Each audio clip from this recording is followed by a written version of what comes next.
नाइक जी आपके पास आ रही हूँ, मुझे जरा बता दीजिए, वहां पर तो एक खेल चल रहा है, कल एक खेल राज्यसभा चुनाव में समाजवादी पार्टी के भी अंदर भी हुआ है, वहां पर भी टूट की खबरें आई, उन्होंने आपके जाकर बीजेपी के उम्मीदवार के लिए वोटिंग कर दी।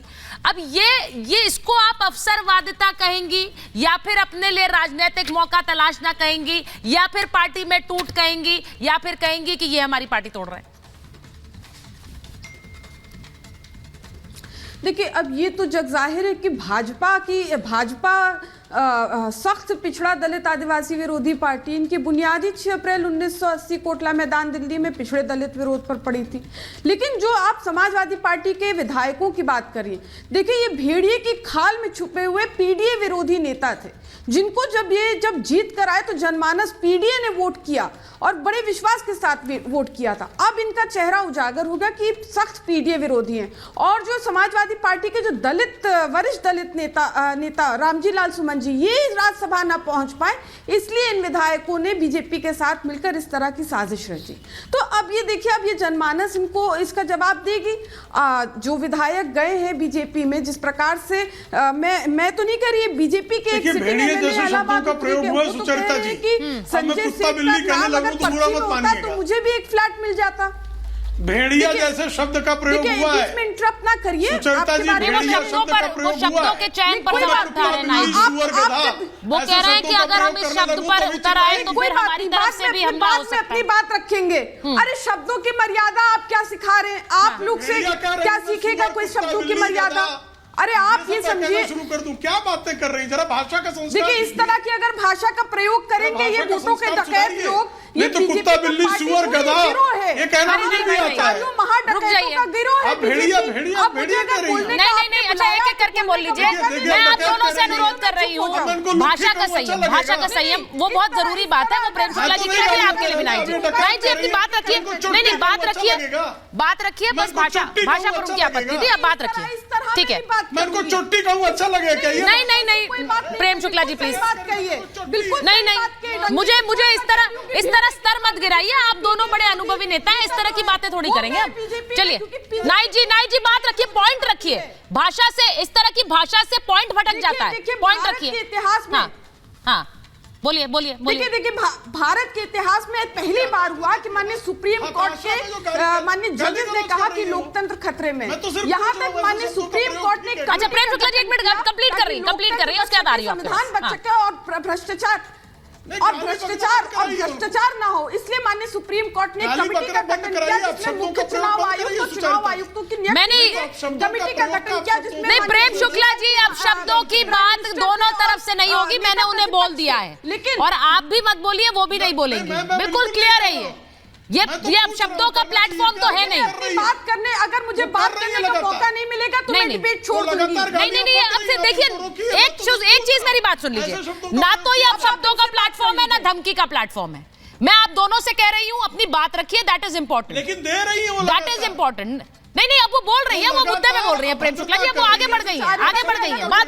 चलिए डिरेल नहीं, मुद्दे पे जल्दी से बात कंप्लीट करिए। सुचारिता जी, नाइक जी, हाँ सुचारिता जी, माननीय सुप्रीम कोर्ट के माननीय जजेस ने पहली बार कहा कि भारत का लोकतंत्र खतरे में। माननीय सुप्रीम कोर्ट ने कमेटी का गठन किया, जिसमें मुख्य और अन्य चुनाव आयुक्तों की नियुक्ति के लिए माननीय सीजीआई, प्रधानमंत्री और नेता प्रतिपक्ष को रखा। उस कमेटी को भी भंग करने का काम बीजेपी सरकार ने किया, इस उद्देश्य से किया कि लोकतंत्र का हत्या करनी है। उसमें माननीय सीजीआई की जगह अपने मंत्री को डाल दिया उस कमेटी में और भंग कर दी कमेटी। अभी देखिए चंडीगढ़ मेयर चुनाव में किस प्रकार से लोकतंत्र की हत्या की, माननीय सुप्रीम कोर्ट को कहना पड़ा कि लोकतंत्र की हत्या हुई है, वहां वोटों की डकैती डाली बीजेपी ने। और अगर आप हिमाचल प्रदेश की बात करें तो हिमाचल प्रदेश जो है चंडीगढ़ से सटा हुआ, चंडीगढ़ पार्ट 2 हो रहा है। लखनऊ के, उत्तर प्रदेश की आप बात करें कि लखनऊ में कल राज्यसभा चुनाव में राजनीति का चीरहरण किया है बीजेपी ने, ठीक है, राजनीति का चीरहरण किया है और लोकतंत्र की ठीक है। अब मैं एक बार किशोर जी के पास जा रही हूँ। मैं एक बार एक और बड़ी खबर बता देती हूँ। देखिए, जो हरियाणा, जो हिमाचल में सरकार से जुड़ी हुई है, सुन लीजिए। देखिए, धीरेन्द्र जी नहीं बोले, किशोर जी अभी नहीं बोले। कांग्रेस विधायकों की अयोग्यता का मामला जो है वो स्पीकर ने आदेश सुरक्षित रख लिया है।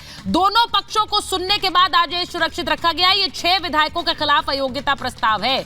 6 विधायकों के खिलाफ अयोग्यता प्रस्ताव, इस पर फैसला सुरक्षित रखा। ये वो 6 विधायक कौन है जो इस हेलीकॉप्टर से उतरकर अभी पंचकुला में बैठे हुए हैं, क्योंकि इन्होंने बीजेपी के लिए वोट किया था राज्यसभा के चुनाव में। अब ये इनको लेकर अयोग्यता प्रस्ताव आया है। अब मैं सिर्फ ये कहना चाह रही हूं कि एक बैठक वहां हो रही है, देखिए एक्शन क्या है। एक बैठक इस वक्त हिमाचल में हो रही है, एक तरफ, दूसरी तरफ यहां पर विधायक पंचकुला में बैठे हुए हैं। इस बीच उस बैठक में विक्रमादित्य सिंह पहुंचे हैं जहां ऑब्जर्वर्स हैं, यानी कि जहां डीके शिव कुमार और भूपिंदर हुड्डा पहुंचे हुए हैं, वहां पर विक्रमादित्य सिंह भी हैं। अब क्या फैसला होता है उसके बाद वो देखना, उस पर नजर बनी हुई है हमारी। मैं एक बार जरा धीरेन्द्र जी आपके पास आ रही हूं, किशोर जी आपके पास आ रही हूं, जरा दोनों को स्क्रीन पर रखेंगे। किशोर जी, ये महाराष्ट्र में हो चुका है। मैं इसलिए आज शुरुआत इस बात से की कि महाराष्ट्र में विधायकों ने बगावत की। उन्होंने कहा कि पार्टी में बात हमारी नहीं सुनी जा रही है, हम जिस विचारधारा से काम कर रहे हैं वो नहीं हो रहा है। टूट गई पार्टी, वहां पर शिंदे सरकार बन गई। हिमाचल में भी कुछ वैसा ही होता दिख रहा है। मंत्रिमंडल से खुश नहीं, मंत्री पद से खुश नहीं, विक्रमादित्य के पिताजी जो हैं उनके लिए जगह नहीं उनकी स्टैच्यू रखने के लिए। ऐसे में क्या करेंगे वो?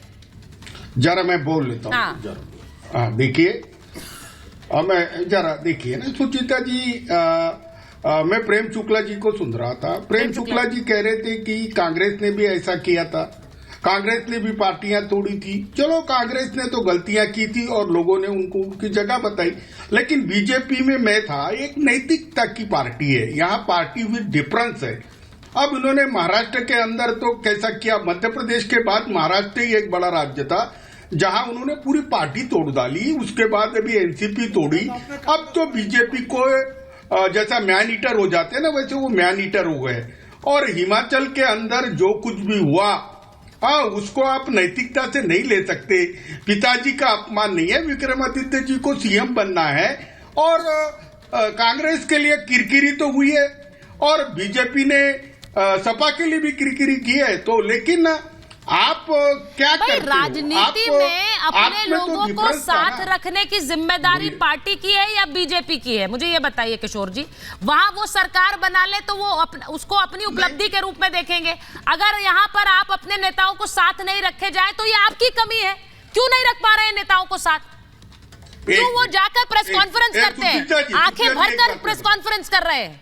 क्यों वो खामियां बता रहे हैं सरकार की? बात पूरी करने दो मुझे। हाँ, बोलिए। ये देखो सुचिता जी, आपकी पत्रकार कह रही थी कि अच्छी डील मिलेगी। अच्छी डील कहां से मिलेंगी? वहां वो रहेंगे, यानी क्या चल रहा है? हाँ, सब लोग देख रहे हैं ना, हेलीकॉप्टर से उन्हें उठाया जा रहा है। बीजेपी को जब 400 पार हो रहे हैं तो इतनी दो सांसद वाले हिमाचल में ये सब करने की क्या जरूरत है? आप ही बता रहे हैं कि राजनीति का स्तर बीजेपी ने कहां ले गया। महाराष्ट्र में तो 70% मिनिस्ट्री में कांग्रेस ही भरे हुए, अभी तो कुछ नहीं चल रहा उनका।